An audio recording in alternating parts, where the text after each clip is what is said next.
Live from the Mount Weather Quarantine Ward, you're listening to The 100 Podcast, a show about CW's sci-fi series, The 100. I'm Dan, your mountain man, and today I'm joined by my favorite grounder, Olga. Hey everybody, today we're discussing our review of Season 1. Number 1, as we rewatch this historic show. Historic is... It happened in the past, okay? And in the future, technically. Yes. It's leading into season 7, Who knows what will happen with COVID and all that jazz, if it will be delayed. I'm still of the opinion maybe it could be pushed up because they're not done filming some of the other shows. But they have to... Sure, but they have to send a trailer our way first. They have to edit it, and I don't know if they're allowed to edit it. Unions and things. Well, you've been working from home, but you're not in a union. I'm not in a union. Not yet, anyway. Watch out. Oh God. All right, so we just finished watching season 1. This is Olga's second time ever. I know. I'm not a big rewatcher, and my memories of this season were not universally fond. It was pretty cringy at times for me as a solo watcher for a lot of it. So I didn't really want to necessarily What do you think this time around? It was a lot less cringy than I remember. It's like, I guess it's because you know where it's going and how worth it is. And it was just a little bit more like, oh, you guys, you crazy kids, which wasn't like that great. Yeah. And then when it was good, it's like, wow, this is still really good. Really what got me onto the show and what kept me interested. And more of that, like, comes to the surface as it goes on. And it's like, but it's there. Yeah, because that's the thing is like stuff like the acting and things that like make me roll my eyes. I'm like, well, I know it gets better, so it just makes me roll my eyes as opposed to be like, oof. You know, like, and I think that my first 2 times watching Octavia got to me a lot more than she did this time around because you know where it's going. You know she's going to be so much better than this. So it's like, yeah, she's dancing with butterflies and shit, but it's only an episode. Grounder pounder. Oh, yeah. Grounder pounder. I enjoyed it this time. It was interesting to see which things were actually better than I remembered and which things were worse. And also things like Diana, who I completely just forgot about in general. I totally forgot about her. Like, some people just didn't leave much of an impression. No. Adam, not A-D-A-M. Atom. That super important distinction. And you know, there's ups and downs this season. They're constantly trying to dial in, figure out where their tone is. And I think that, you know, around episodes 4 and 5 is when they, like, I would say lock in a better spot, but then they still have, like, we're even just watching the finale, and there are still some, like, hokey moments in there, too. But there's a number of good episodes. So we're going to talk about our highlights, the things that we liked about the season. We're going to talk about our critiques of the season. Then we're going to rank the villains. And then we're going to nominate episodes for our top 10 list of the 100 overall as we go through this rewatch. Top 10 list of the 100 episodes. Yes. Yeah, not top 100 episodes of the 100. Yes. Anyway. Super important distinction. Sorry, I wasted your time. So the first highlight is the building of relationships, specifically Friendship, yes, because the romantic relationships we'll get back to later. Are they a highlight? But here's the thing. I think that a lot of people really like season 1, and I think part of it is obviously the nostalgia, but I think one of the things that this season does really well that some of the other ones don't is the feeling of community and the feeling of the 100 are the 100. That's all they have. They work together, even when they squabble and stuff. Even though there's a love triangle and everything, like Finn, Raven, and Clark are constantly working together and on the same side. Yeah. There's even when Bellamy and Octavia are at odds, it's for like an episode and a half. And Octavia's not just with Lincoln. She is with Clark or Jasper or like they work together. And yeah, as you put it, they don't always have to be on the same page, but it never really feels like someone's just like on their own and like singled away from everyone. Yeah. Other than Murphy. Yeah. But he doesn't have friends, so it's fine. Well, that's the thing is, I just, this season, they don't separate people off for like maybe they do for like an episode or whatever, but after this season they spend so many times of like these people are over here, these people are over here, they don't see each other for most of the season. And I think having the camp, having the dropship, and that sense of space, and having them all there as a community, I think is really sweet. And it is nice to have moments like Jasper hugging Bellamy because of look how much you've grown and things like that. And, even, like I said, even when Raven and Clark are having some issues or whatever, they still are kind of building each other up from time to time. Yeah. And I think that that's really cool. And similarly, I like the fact that like we have just these two main places of the dropship and the Ark, and both of them feel like very distinct and lived in spaces. Yeah. I mean, it really is. This is the classic time when you have the kids and the adults. Yeah. And it's just like the two worlds, ne'er the two shall meet. But like, it's just, it's as you put it, it's just kind of distinct, lived in. And the relationships grow and change and feel overall real. Yeah. And it's nice. Yeah. It's like classic The 100. Yeah. The fact that the two sides are so distinct of the adults and the kids, it's like it could have felt like watching two different shows. And I maybe once in a while I felt that way. But overall, I think they did a very good job of connecting the two sides and making it feel like one cohesive story. Yeah. As opposed to something I've sort of worried about with the prequel is people being like, well, what if we see the Ark in the prequel? And I'm like, but they can, like, most of them can never come down. So then they have to. The thing that keeps them together is the idea that they can intersect at some point. Yeah. And when will they? Who will meet? Yeah. But going back to the ground, our next highlight specifically is Bellamy Blake. Specifically, Bellamy Blake being badass. And his growth and change throughout this season. Yeah. Definitely. I mean, I remember my first time watching it. I think Bellamy and Kane were my two faves. And they have similar arcs. And like the way that relationship evolves later on, it's really nice seeing their parallel stories in this season. And in some ways, I will say though that I would argue I like Bellamy's better than Kane's here, because Bellamy he starts off in this like in like an antagonistic role, right? And it's really sort of about him. Yes, he cares about his sister, but a lot of it is about self-preservation and selfishness and doing these sort of antagonistic things. And through that, he gains people just automatically flock to him. And then that helps him gain a level of responsibility and realizing that people are looking up to him and all of them are his people. And I think that that's a really good arc where by the end of it, it's not like he's like some perfect good guy. Like he's still bullish about war and everything like that. And, but he is wanting to do his best for the people. He doesn't always know what that is. And he works with Clark and listens to her.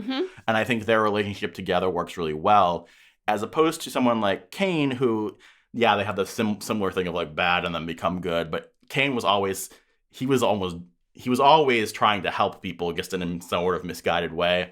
And then by the end of the season, I feel like he goes too far.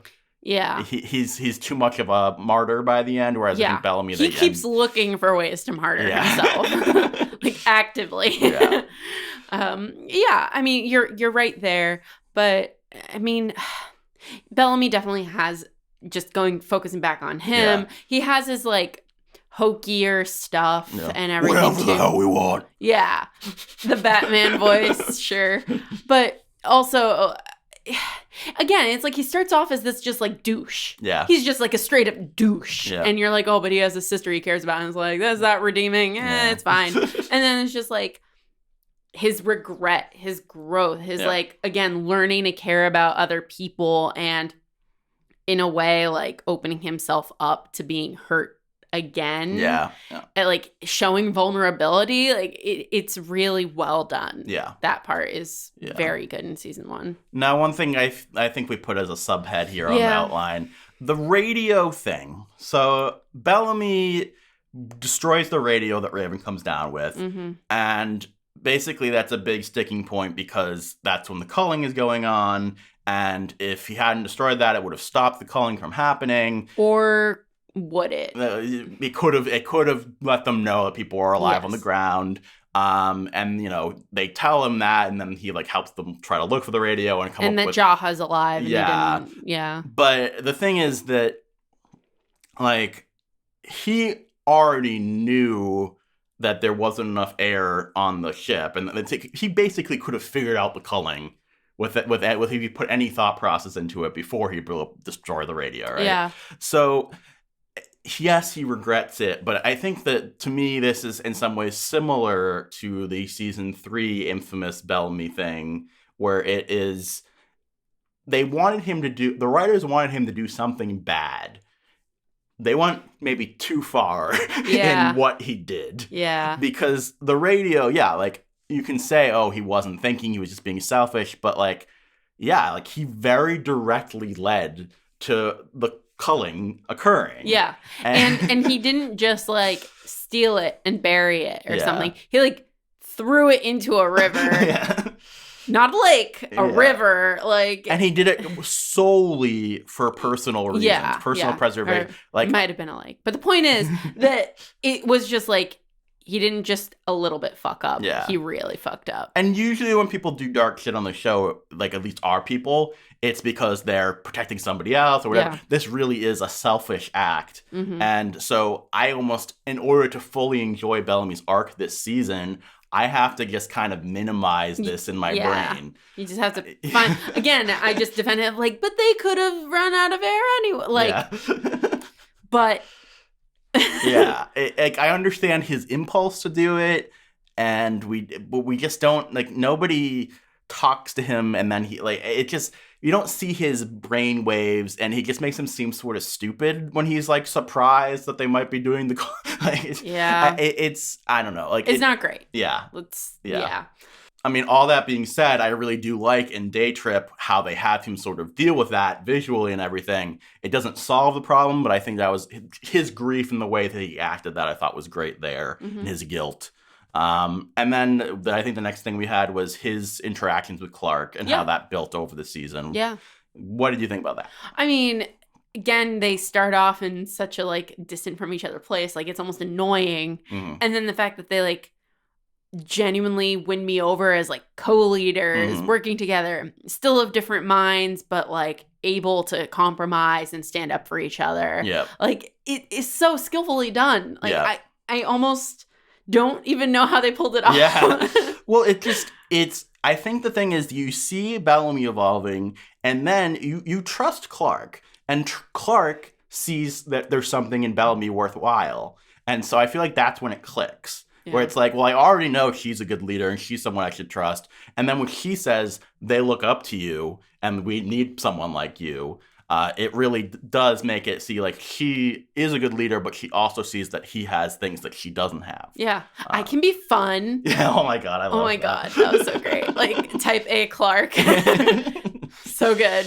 Yeah. Oh, yeah. I definitely don't think this is, like, Clark's best season. No, that's... well, we mentioned that. Yeah. I don't think that anything's straight up bad. I mean, she has a few iffy deliveries here and there. Who doesn't? Yeah. Literally everyone. Yeah. But it's just not, she's not full Clark yet, right? Yeah. You know, but there's glimmers. Yeah. And they're really good. I love her killing the guy, the grounder who that was a great scene. Yeah, like, with the bad knee. Show me your scars. Yeah. It's like, oh, that's when I got...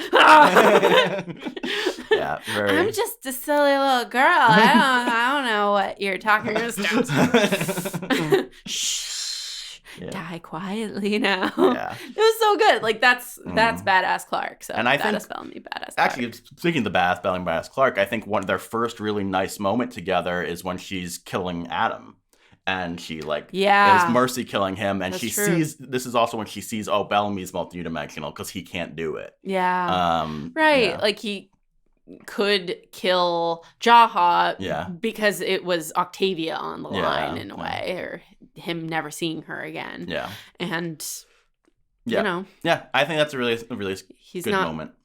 Neither of them are just cold-blooded or heartless people. No, not yet. No.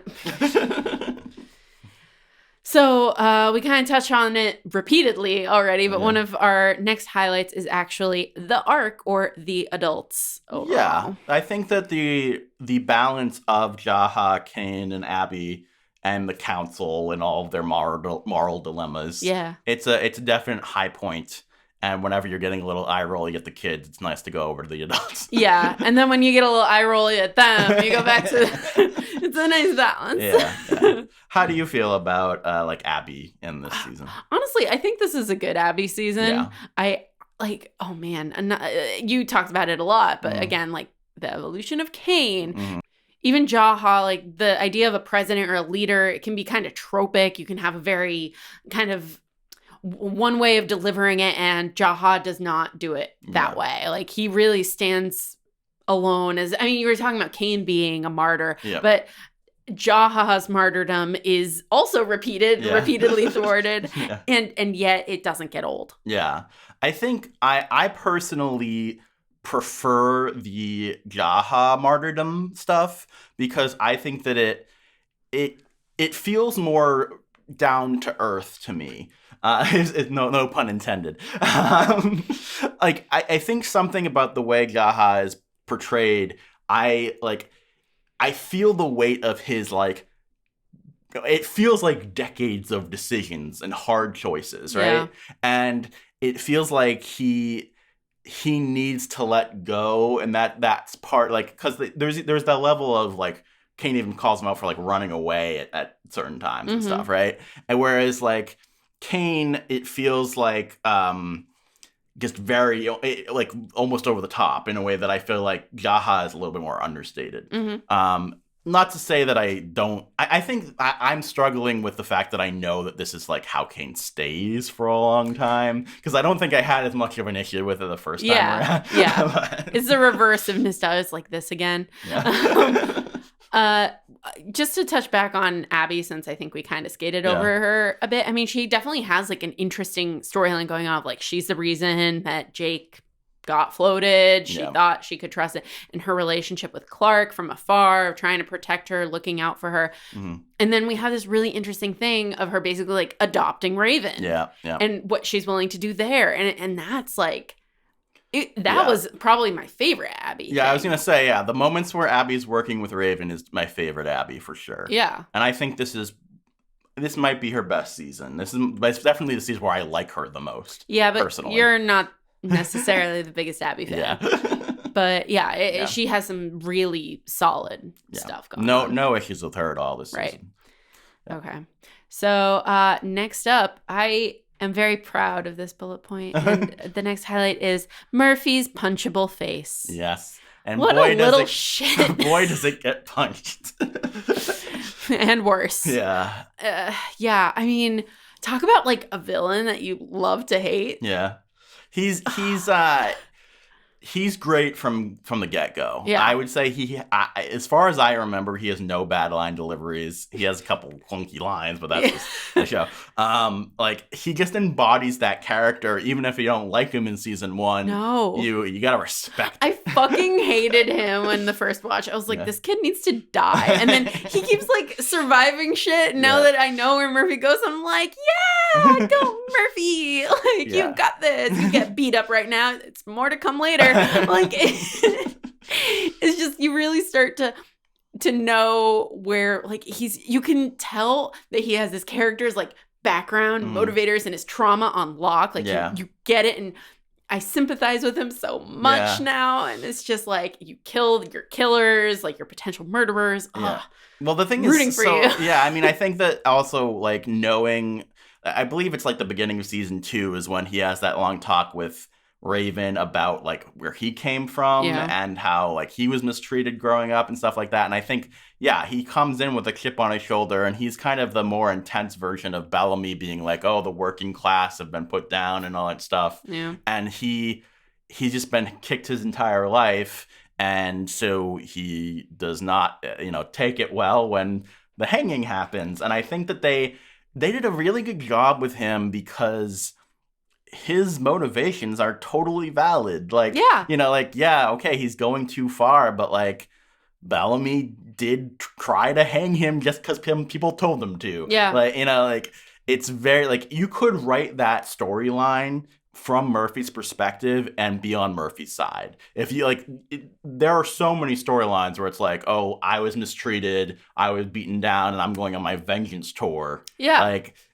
It's it's a really great, intense scene, I think, when he and Bellamy are facing off over the hanging and all that stuff. Yeah, Bellamy now being Bellamy's life on the line. Yeah. Yeah, the only reason that when I really got angry at Murphy through the first watch is when his survival got in the way of everyone else's long-term survival. So using up gunpowder, blowing a hole. I'm like, Murphy. But then he gets the way stabbed Raven in the is. leg. Yeah, so. and then he gets tortured by grounders again. And you're just like, oh my God, you're really bad at escaping.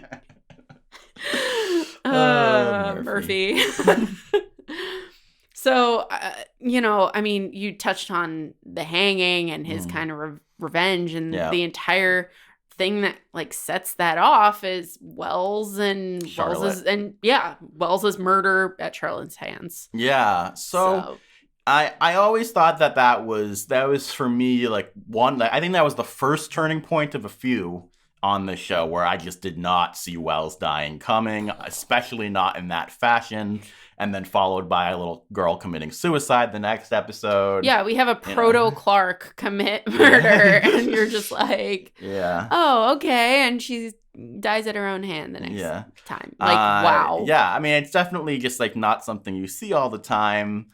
Nor should you. In a teeny bopper show. And that stood out to me, and again was a great motivation for Murphy and a great way to make me be like, I kind of get where it's coming from, but also he's trying to kill a child, but also that child's a murderer, so yeah, pluses and minuses, Murphy. Yeah, I mean, that's really one of the incredible things about the show that it continues to set up, and for the most part is successful with, are the kind of twists and turns and last minute sort of logical things that happen, but you don't see them coming. Yeah. So it makes sense that Charlotte would be so traumatized to take it out on Wells. Yeah. Another big twist that made me want to continue watching past the first episode is Jasper getting speared through the chest. Yeah. He probably should have died. And he was supposed to originally. Right. But even if he had, that's really, really cool of being oh, we're so invested in this character. He's going after another character that we like. Yeah. Pursuing Octavia. Yeah. Oh, there's Jasper. He's funny. He's a weirdo. And he's dying. What the hell? Yeah. It was ballsy. I mean, I'm glad he didn't die, I guess. I wish somebody had died in the pilot. But, this is how things go sometimes with actors. Plenty of other death to come. Yeah. Yeah, and the last twist of just the season. The Mountain Men stuff. Yeah. It's all really good. I think the last 2 minutes are just very well shot, very exciting, very different. Feels like we're, it's what you want out of the end of a finale, where it's I cannot wait to see the next step of this because the show is evolving. Right. Yeah. Right. Yeah. And our very last highlight is one Raven Reyes. Yeah. She's just great. She's awesome. She's so capable and smart and pretty. I just find her to be the most human character on the show. I just believe, I think Lindsay is phenomenal. Yeah. And that continues throughout. Some seasons she's given more or less to work with. But she just embodies this character that is such a paradox, right? Where it's she's so capable, she's so badass, she's so funny, she feels so little about herself, she's so alone, she's it's all she has all these things going for her and all this pain inside of her, and we're talking about the love triangle thing and the bad parts of that, and Raven, she responds I would say, especially a young person would, to a lot of the stuff, but I think in a mature-ish way. She doesn't she doesn't exclusively turn this into a petty soap. She still works with Clark. Yeah. She still isn't drooling after Finn, but is also cares about him and is okay with him caring about her. Yeah. She doesn't shut off her emotions even completely, even though you can tell she wants to. Yeah. And I think they do a very good job of setting up that it's not just, oh, Finn, my boy. It's like, he's all I had. Yeah. He's like, the reason that I survived these awful things. Yeah, and, setting up the mom stuff from early on, connecting it with the Abby stuff I thought was great. Yeah. And I think that, the showing that she's losing the one thing she thought she could count on, and she gets upset with Clark for, like, an episode. It's even that they are never really, truly pitted against each other. Yeah. Yeah. And that's really nice. She just gets upset. Like, she's not like, okay. Screw you, you fucked my boyfriend. Like, I'm going to go screw your boyfriend, Bellamy? You're Bellamy. Like, so I like all of those stages of her just getting a little upset, but she doesn't, like, flip out on her. Then she wants to just ignore it and keep it boiled in, held in. Then she can't, and she breaks up with him, as she should. Yeah. And then the Bellamy thing is just such a relatable thing, I think, for a lot of young Rebound. people. Yeah. Like, it's just... romance aside, like, Raven's great, and where they end the season of, like, putting her in danger and everything as well. Yeah. It's like, I wanted to know what would happen to her. I wanted her to be okay. Yeah. She's a bundle of humanity, I think, is the thing. It's like, like, at the end there, she's talking with Clark, and she's in pain, and she's bitter, and she's a little jealous, but she's also trying to keep her positivity up and make jokes. And she's also so necessary and can do things that nobody else can. And that's just such a multi-layered character that I just find her awesome. She's our last highlight. Yeah. So speaking of Raven. Yes. And moving on from all of these wonderful things about this season, we're going to move over to our critiques. Yes. And the big one that we've alluded to really is, like, the love triangle. Yeah. It weighs the season down. It's around its neck, and it's just tugging it. I just, like, can't bring myself to actually care. Yeah. It's just so soapy. To me, it all stems from my undying hatred of one Finn, whatever his fucking name is. Who gives a crap what his last name is. Yeah, Finn is bad. We don't like Finn. Yeah. If you like Finn, I guess fine, but we're not those people. I don't think the actor is very good. I don't think that the lines they gave him were very good, and I don't think that... The story was very... Yeah, I don't think the story was very good, and I just feel like whenever he had to be, like, indignant or, like... Yeah. Continue. Whenever he had to be indignant or say something serious, he just sounded very whiny. He's so self-righteous, and it's like, where do you get off? Yeah, and it felt like they didn't really know what to do with him, because at first he was supposed to be, like, the badass bad boy, but we already had Bellamy, and then suddenly he became, like, the violence is wrong character, and... again, some of the stuff he was saying has some merit, and coming from somebody else, I might have been more willing to listen. But he had a bit of what we call Skylar syndrome, which is the unfortunate trope that often happens to women. He's revolutionary as a male character with this. Skylar, meaning the character from Breaking Bad, who is Walt's wife. And this is sort of a trope that was building where you had an anti-hero main character and someone like a wife who tells them, don't do this. But it's a bad idea. Yeah, but it's like, you're annoying because we want to see the anti-hero be an anti-hero. Yeah. And so Finn was kind of in that zone for a while. And then the fact that he was mistreating Raven, who I love. Yeah, I mean, genuinely, like, the whole notion of him, like, moving on from Raven seemingly quickly once he met Clark. Yeah, well, like 10 days or something. Not even that. I remember exactly the timeline, but it's pretty quick. It's ridiculous. Yeah. Like, it's so hard to get past, like, some of this stuff of him just, like, immediately flirting with Clark. Yeah, and they don't have chemistry, and we're supposed to believe that he's fallen in love with her by the end of the season, which I believe she's fallen in love with him because she's a good actress. Well, I believe she cares about him, but I actually have never read it that she, like, actually fell in love with Finn. She deeply cared about him. Yes. Yeah. That's always how I've felt, is that she cares about him a lot, but, like, he says I love you and she doesn't say it back. Right. And that was satisfying. Yeah. Yeah.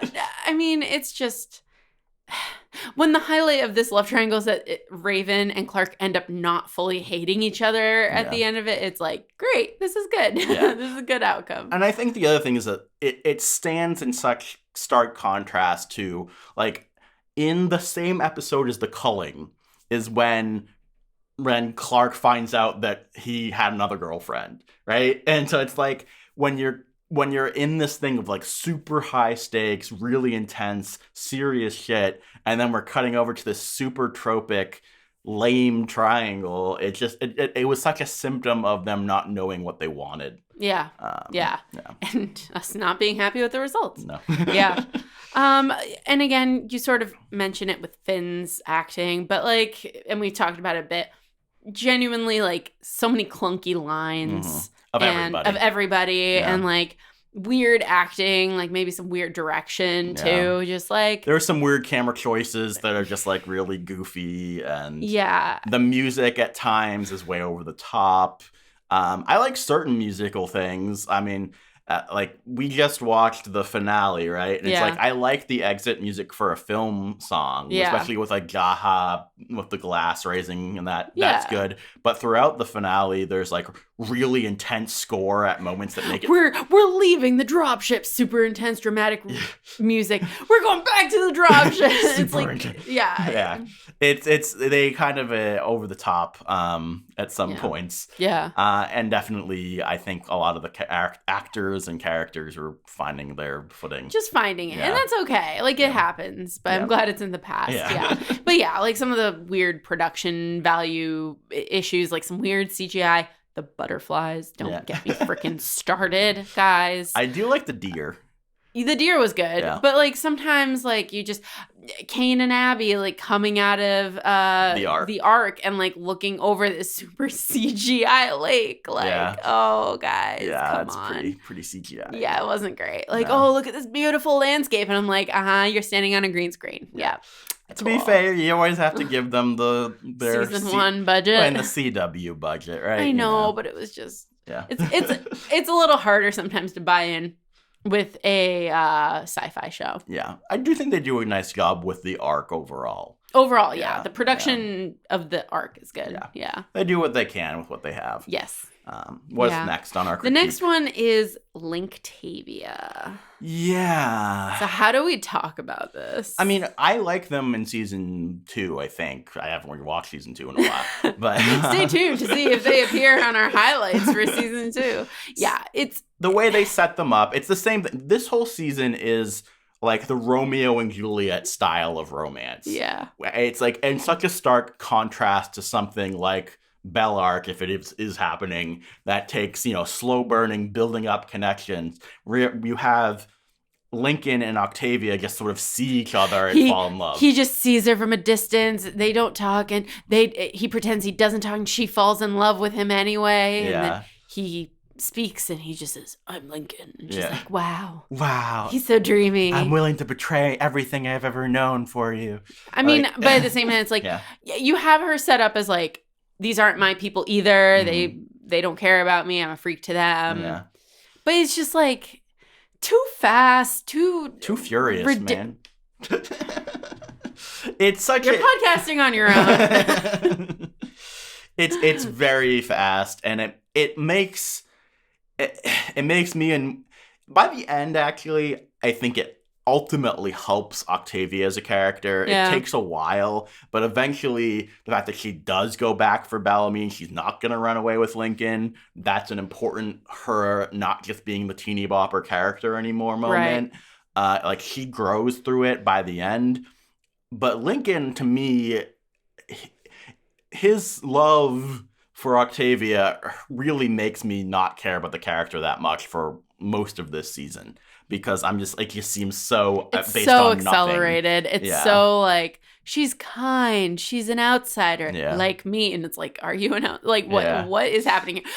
We don't know enough about him in season 1 to like warrant his odd behavior. But he gets some funny line, he gets some character development. But again, he looks good getting tortured. Yeah, I mean, you can't deny that. I can't. It's just like it's just kind of a problematic thing in general. Like, I don't know. Well, do you want to jump to that part of our critique? That is the next thing. Oh God. Do you want to take a lead? Do I have to? All right. I mean, okay. So the 100 is no stranger to controversy. Yeah. And And one of the kind of controversial things that starts in the season is it doesn't necessarily do a great job of racial representation. Yeah. Or at the very least, it is blind to its own racial issues. Yeah, because at the end of the day, you have to give them credit for the diversity of the cast. Yes. That's certainly there. That is a type of representation where it definitely succeeds. Yeah, and I think they do a great job with Bellamy, for instance. Absolutely. It's just... So let's go back to Lincoln. Yeah. The idea of kind of like, and the Grounders. Yeah. It's this trope of like, the savage and the white woman. Like, I don't... Yeah. It is a thing that is outdated at this time and accidentally, happens here. Yeah, it's kind of they're going through a few different things. The problem is that there's like layers on top of each other. You could say what you're saying. I don't want to, for the record, please. You could say Romeo and Juliet. They're from two different households that are at war. You could say like the Beauty and the Beast, which I think they also go into more next season. Well, what we know of Octavia is maybe she's the Beast. But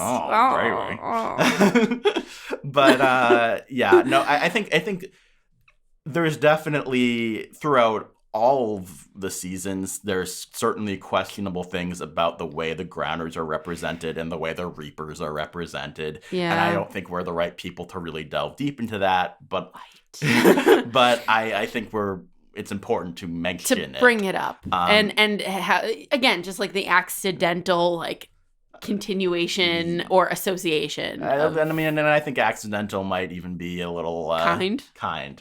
The ignorant. Yeah. Frankly. And the thing that I don't hear people talk about that much is that it is a little uncomfortable that Raven, as the only Latina woman, is the mechanic, and Monty is the engineer. Yeah. I mean, you also have her being like, she's also very much an engineer specifically, and saves their asses and is a lead, and Monty's a stoner, and like, oh, he's a fuck up in a way, as like, not just like, oh, he's an educated Asian guy. Like, that's the thing, is it's like there are levels here, and all the characters are developed enough that it isn't like they're just stereotypes. But it's certainly worth mentioning, I think. Also the fact that arguably, the main black character dies first. So Wells. So like technically other people die before Wells, and I'd say the most significant of them being Adam, because he dies earlier in the episode. But Adam wasn't there since the pilot. Adam was still kind of a guest star. And his only relationship to people was, he's going after Octavia. Like, he's interested in her. Whereas Wells is like, he has a history with Clark. He's the Chancellor's son. Like, people hate him. They're going over, like, after him. And he's in danger, but you don't actually expect him to die. And for them to pull the thing of, like, the first, like, main ensemble character who gets killed is black. Yeah, and especially because they try to prop up Miller in the next couple episodes, but there's no one really to take his place. Miller doesn't really do much. Yeah. And I guess you would say Lincoln takes his place, but then we get into the other stuff we were just talking about. Or the other thing of like, well, Jaha is still on the show, and it's like, but he's not a kid. It's its own thing. One of the things that we mentioned was really bad and shocking to me was like the Reapers. Basically, like, I know it's supposed to be like a war cry of some kind, but like it sounded like they were making like chimp noises, like animal, or like stereotypical Native American kind of, like something from a Western. Just very uncomfortable. It was not great. It was like kind of repulsive to watch. We'll see. I remember thinking the Reapers were better in season 2, but we'll see how I feel this time around. We'll see. We'll keep an eye out for that. Moving on from race. I mean, gladly. Well, the next thing, going back to them again, is the Grounders and their motivation for everything. War. So let's talk about the Grounders, because we ultimately put them in critique because it's a little bit complicated. I'd say I would err on the side of they're pretty good. Yeah. So like it's iffy. Yeah. Throughout most of the show and most of the seasons, this show really tries to make us understand the other and be like, oh, it's all about perspective and everybody's gray and blah, blah, blah. And I think that this is the beginning of them trying that. And unfortunately, I think that the Grounders are so like shrouded in mystery throughout this season that it doesn't necessarily work as well as it could. And I got into a big Twitter discussion about this because in, I think, the penultimate episode of the season, Lincoln's like, well, I'm helping you guys because what my people are doing to yours is wrong. And I was saying, well, is that true? Or is it just they're at war? Mm-hmm. And because if you look at the order of things, it's interesting. Because the first thing that happens with the Grounders is obviously they attack Jasper. And that is probably the most completely unwarranted attack from the Grounders that we get. They sort of explain it away as far as like they crossed a boundary, right, into Mount Weather, and I think the idea is like maybe you don't want to tempt the Mountain Men. Yeah, the Grounders were worried about the Mountain Men blaming the Grounders or something. Like, yeah, like, I don't know, but like obviously there's better ways of handling it. But the Grounders are like a warrior nation, so there's that. But ultimately the Grounders don't go to war with the 100 until Twilight's Last Gleaming, mm-hmm. when they shoot the rockets to signal the arc. Yeah. And those ultimately destroy a village, which we hear about from Anya. Mm-hmm. Before that, they have sent Lincoln to spy and get information, but it wasn't until after that they start killing more people. Retaliating. And in their mind, retaliating. Yeah. And then, they start retaliating, but they don't like straight up go and attack the whole camp yet. And that's when they have the bridge meeting. And then during the bridge meeting, they get shot at, and then their bridge is blown up, and they lose people there. And, so like it kind of makes sense where the Grounders are coming from, right? Especially mm-hmm. they don't know who these kids are. They know that more people could come from the sky. They see them as invaders. Yeah. And is that totally fair when you've been watching them and they're just little kids and that they basically are just like fucking around, fumbling for survival? Yeah. It's like they're not a forgiving people. No. Yeah. And therefore this is the way they act. And whereas Lincoln is a forgiving person or understanding person, and therefore like he is the outlier. He isn't like the rest of the warriors, and the warriors are the ones in charge of making these decisions. Would an average villager who is a Grounder, as we know, like Tree Crew, would they care? Would they all turn against the 100? Probably not, but like their leaders seem to. Well, yeah, I mean, they have the whole built-in thing of blood must have blood, which obviously we don't know about yet, but it falls in line with how this goes, which is we can't just let you blow up our village and kill our people and not do anything about it. These are acts of war. Yeah, and the thing is, they are willing. Anya goes to talk to Clark. Now, do we know what was she planning on having Clark executed by the Archer? We really don't know.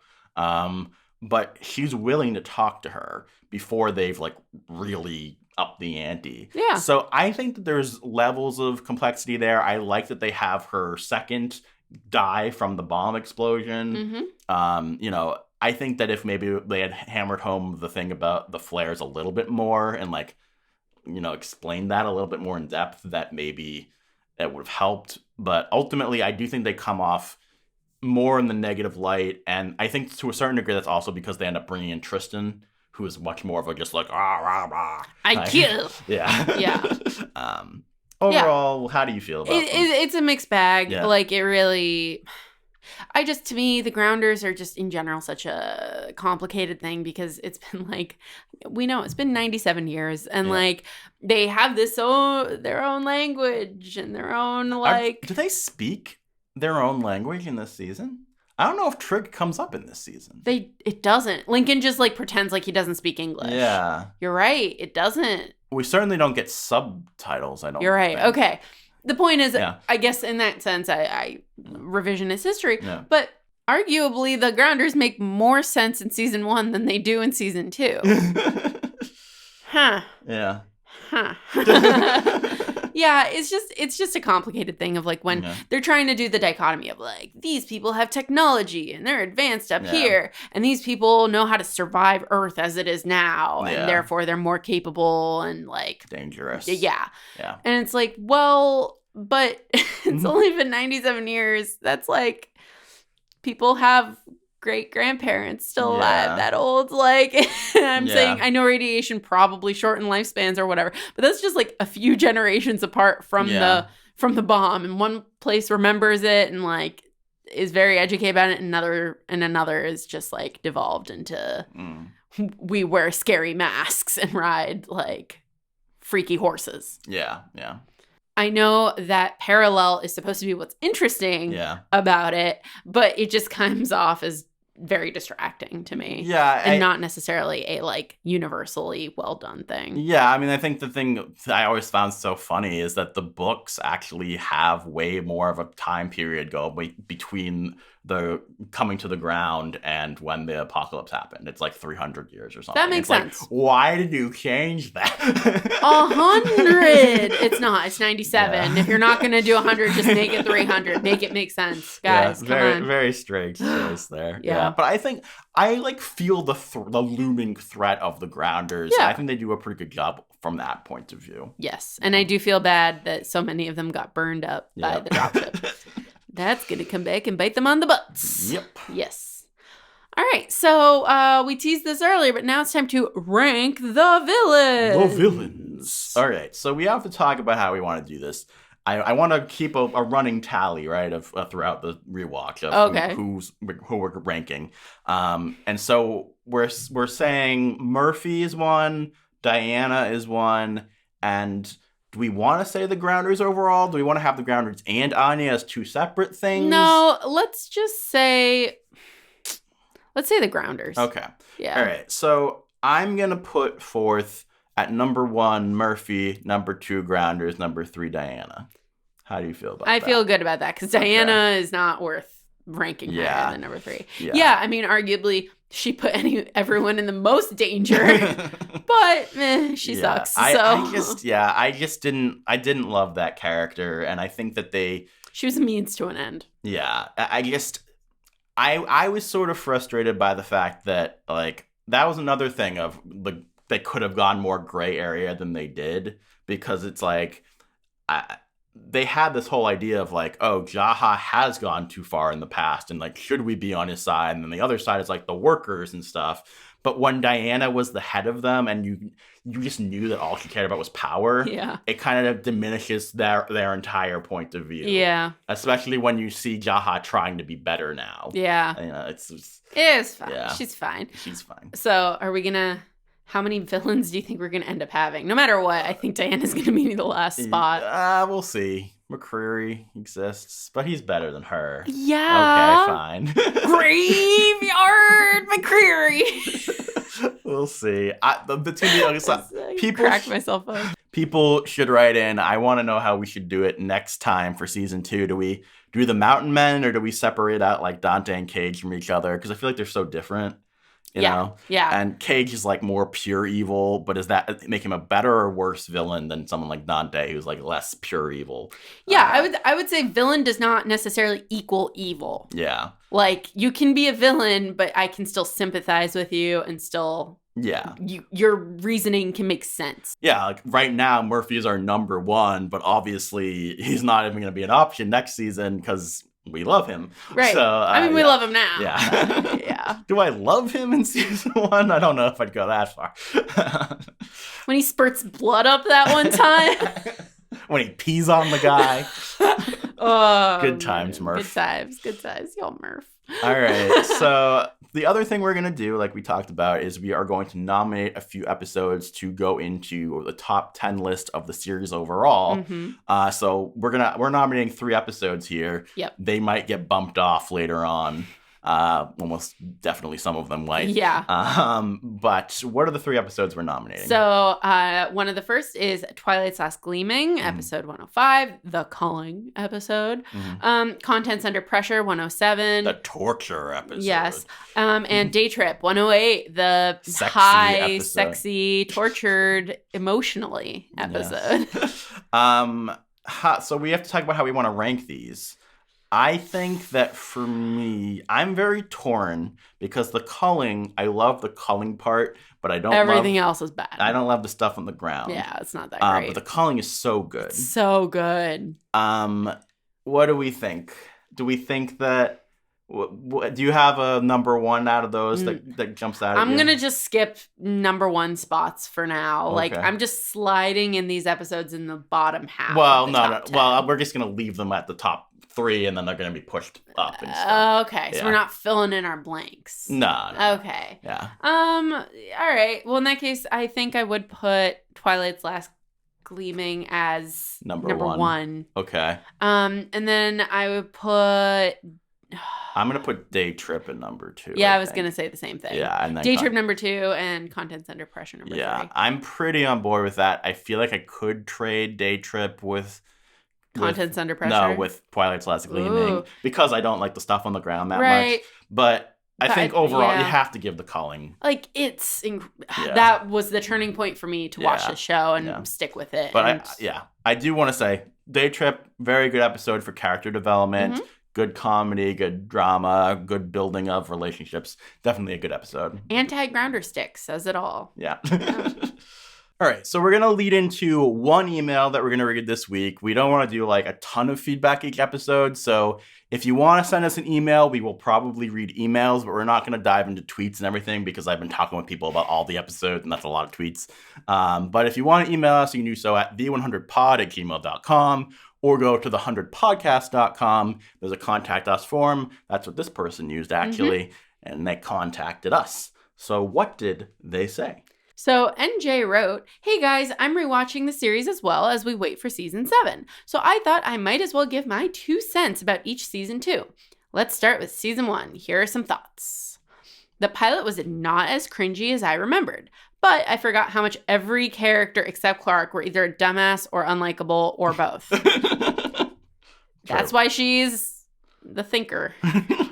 Why she's the thinker. Clark. That's why she can't have any fun. It's because she's too busy thinking. For everybody.